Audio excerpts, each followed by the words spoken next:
ಇವತ್ತು ರಾಷ್ಟ್ರೀಯ ಅಧ್ಯಕ್ಷರಾದಂತಹ ನಿತಿನ್ ನಬೀನ್ ಅವರು ಕೂಡ ಇವತ್ತು ಶಾಸಕರಾಗಿರ್ಬೋದು ಮತ್ತು ಸಂಸದರ ಜೊತೆ ಒಂದು ಮೀಟಿಂಗ್ ಅನ್ನ ಮಾಡಿರುವಂತದ್ದು. ಈ ಬಗ್ಗೆ ಮಾತನಾಡಲು ಶಾಸಕರಾದಂತಹ ಅದೇ ಮಾಜಿ ಸಚಿವರಾದಂತಹ ಅರ್ಗ ಜ್ಞಾನೇಂದ್ರ ಅವರು ಇರೋದು. ಸರ್, ಇವತ್ತು ಸಭೆಯಲ್ಲಿ ಏನೆಲ್ಲ ವಿಚಾರ ಚರ್ಚೆ ಆಯ್ತು ಸರ್? ನಿತಿನ್ ನಬಿ ಅವರು ಆಲ್ ಇಂಡಿಯಾ ಅಧ್ಯಕ್ಷರಾದ ನಂತರ ಪ್ರಥಮ ಬಾರಿಗೆ ಕರ್ನಾಟಕಕ್ಕೆ ಬಂದಿದ್ದಾರೆ.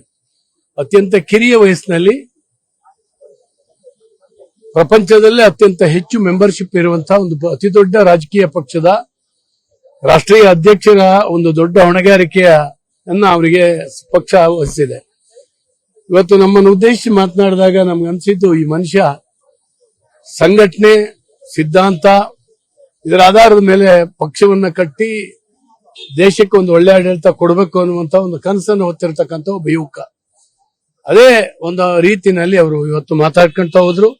ಇಡೀ ರಾಜ್ಯದ ಲೀಡರ್ಸ್ ಅನ್ನ, ನಾವು ಶಾಸಕರಿರ್ಬೋದು, ಸಂಸತ್ ಸದಸ್ಯರಿರ್ಬೋದು, ಜಿಲ್ಲಾಧ್ಯಕ್ಷರಿರ್ಬೋದು, ಎಲ್ಲರನ್ನ ಎಚ್ಚರಿಸುವಂತ ಕೆಲಸ ಮಾಡಿದ್ದಾರೆ. ಕೇವಲ 2 ವರ್ಷದಲ್ಲಿ ಕರ್ನಾಟಕ ರಾಜ್ಯದ ವಿಧಾನಸಭೆ ಚುನಾವಣೆ ನಡೆಯುತ್ತೆ.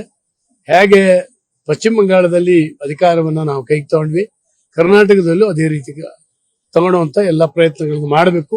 ನಾನು ಮತ್ತೆ ಬರ್ತೇನೆ, ಸಂಘಟನೆಯನ್ನ ಮಜಬೂತ್ ಮಾಡುವಂತ ಕೆಲಸವನ್ನು ಮಾಡಬೇಕು ಅಂತ ಹೇಳಿ ಕಾರ್ಯಕರ್ತರು. ಸರ್, SIR ಬಗ್ಗೆ ಸಾಕಷ್ಟು ವಿರೋಧ ಕೇಳಿ ಬರ್ತದೆ, ಬಟ್ ಅಂದ್ರೆ ಕಾಂಗ್ರೆಸ್ ಅವರು ಮಾಡ್ತಿದ್ದಾರೆ. ಈ ಬಗ್ಗೆ ಏನಾದ್ರು ನಿಮ್ಗೊಂದು ಸಂದೇಶ ಅಂದ್ರೆ ಜನರಿಗೆ ಯಾವ ರೀತಿ ತಲುಪಿಸಬೇಕು ಅನ್ನೋ ಸಂದೇಶ ಸರ್? SIR ಅಂದ್ರೆ ವಿದೇಶಿಯರಿಗೆ ವೋಟಿಂಗ್ ರೈಟ್ಸ್ ಕೊಡೋದಲ್ಲ, ಅನರ್ಹರಿಗೆ ವೋಟಿಂಗ್ ರೈಟ್ಸ್ ಕೊಡೋದಲ್ಲ. ಈ ದೇಶದ ನಾಗರಿಕರಿಗೆ ವೋಟಿಂಗ್ ರೈಟ್ಸ್ ವೋಟ್ ಅನ್ನ ಖಾತ್ರಿಪಡಿಸುವಂತ ಒಂದು ಒಳ್ಳೆಯ ವ್ಯವಸ್ಥೆ ಇವತ್ತು ನಡೀತಾ ಇದೆ ಚುನಾವಣಾ ಕಮಿಷನ್ ಇಂದ.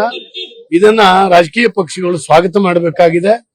ವಿದೇಶದಿಂದ ಜನರನ್ನು ಕರ್ಕೊಂಡು ಬಂದು ವೋಟ್ ಹಾಕ್ಸ್ಕೊಂಡು ಗೆಲ್ಲುವಂತ ಪ್ರಯತ್ನ ಏನ್ ನಡೀತಾ ಇತ್ತು, ಅವ್ರಿಗೆ ಬೇಜಾರಾಗಿರ್ಬೋದು. ಕಾಂಗ್ರೆಸ್ಸಿನ ಈ ಆಟ ನಡೆಯೋದಿಲ್ಲ.